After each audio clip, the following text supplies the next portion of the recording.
MLS-Touch tips from your Miami trainers using your MLS-Touch filters. Filters are available if you click on MLS-Touch.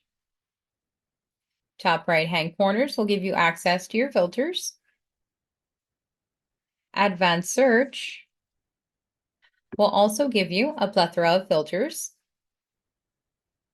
And accessing your search on the bottom will also bring you back into your filters.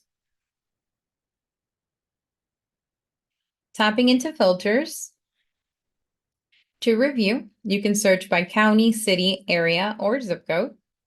You can search by property type, sales or rentals, price, bedrooms and baths, size, like living area, lot size, status, since, open houses, short payoff, year built, style of business, and if you click on more criteria, you'll have access of number of garages, number of parking spaces, township range, section, municipal code, style, waterfront description, waterfront property, full yes or no, and amenities.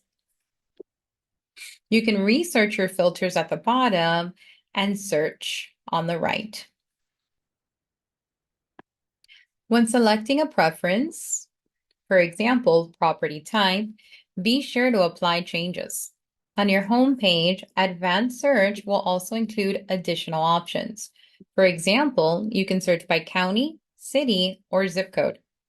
You also have the ability to search by address. Always more with your Miami trainers.